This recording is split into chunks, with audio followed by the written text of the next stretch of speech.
Hello बच्चों, एक और नया क्वेश्चन डिफरेंशियल इक्वेशन से। ठीक है, देखिए यहाँ भी आपको dy by D X plus Y sec X is equal to tan X का सोल्यूशन निकालने को बोला गया है। ठीक है, तो यहाँ आप ये जो फॉर्म दिया गया है इसके हिसाब से सॉल्व कर सकते हो। मेरे हिसाब से यहाँ आपको कोई ज़रूरत नहीं है इसमें छेड़छाड़ करने की। ठीक है, यहाँ डायरेक्टली इसे आप कंपेयर कर दो। तो ये तो मैंने आपको समझने के लिए लिखा था, ये इसे चालू करते। ठीक है, इसे आप कंपेयर करोगे with dy by D X plus P Y is equal to Q से। क्लियर, समझ रहे हो? चलिए अब यहाँ आगे कंपेयर करने के बाद हमें पी क्या मिल गया बेटा? पी मिल गया हमें सेक एक्स और क्यू मिल गया हमें टेन एक्स। ठीक, चलिए अब सॉल्व करते थोड़ा इसको। इंटीग्रेटिंग फैक्टर निकालेंगे ई इंटीग्रेशन ऑफ सॉरी पी चाहिए ना, पी डी एक्स। तो पी डी एक्स यानी सेक एक्स डी एक्स। ठीक है, पहले पी डी एक्स लिखिए तो नीचे जो होता है वो लिखा जाता है e to the power integration sec x D x. एक minute, e to the power integration sec x D x, sec x D x. ठीक है, अब देखो सेक एक्स का इंटीग्रेशन क्या आता है बेटा? E to the power log of in bracket sec x plus ten x. ठीक है, तो यहाँ देखो लॉग और ही खत्म, तो sec x plus ten X आएगा इंटीग्रेटिंग फैक्टर।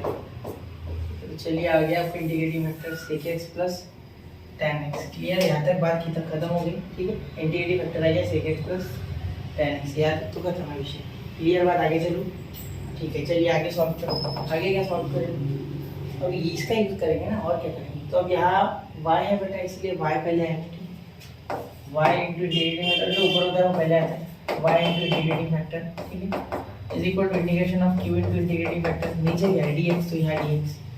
क्लियर, और प्लस c, क्योंकि नीचे देखो नीचे dx इसलिए, यहाँ y है इसलिए y। ये होता है, यहाँ x होता तो x लेते, पिछले इसमें लिया था मैंने। आप पिछला क्वेश्चन देखो इसका, अभी जस्ट अपलोड किया, एक साथ ही करता हूँ पूरे लेक्चर अपलोड। अब देखो y इंटू इंटीग्रेटिंग फैक्टर क्या बेटा? Sec X into tan X. तो ब्रैकेट में लिखो sec x plus ten X, into नहीं है प्लस है। ठीक है, चलिए आगे आगे बच्चा is equal to integration of Q क्या है बच्चा?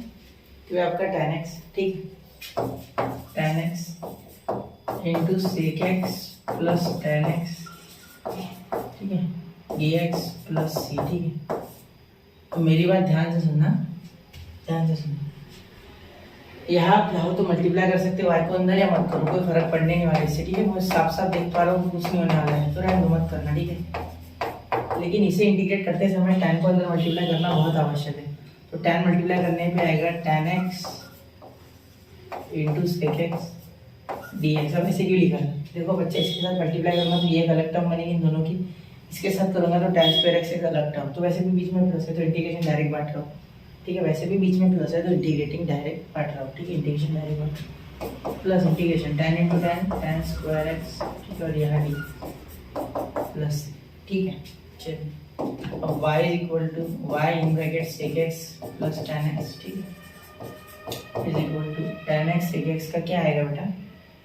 सेक एक्स। ठीक है, इंटीग्रेशन सेक एक्स, क्योंकि derivative of sec X into tan x. ठीक है, और टेन स्क्वायर एक्स का क्या आता है बेटा? आप इसे लिख सकते हो sec square X D X minus one, और यहाँ भी इंटीग्रेशन ऑफ डी एक्स, क्योंकि इसका sec square X minus one आएगा तो मैंने डायरेक्टली बांट दिया प्लस। ठीक है, इसे सॉल्व करना कोई मुश्किल नहीं है, ये ऐसे का ऐसे लिखो, इसमें तो कोई फर्क नहीं आएगा।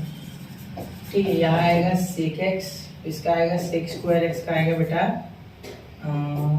Ten x. ठीक है, क्योंकि ये टेन एक्स का डेरिवेटिव सेक स्क्वायर एक्स का टेन एक्स आएगा, इसका एक्स आएगा, इसका प्लस सी आएगा। ये पूरे इधर खींच लो और आपका आंसर खत्म। ये this is your solution for differential equation. इतना नोट कर लो, इसे इधर खींच लेना बस। ठीक है, नोट कीजिए 1 2 3। एक्चुअली ये लीनियर डिफरेंशियल इक्वेशन था।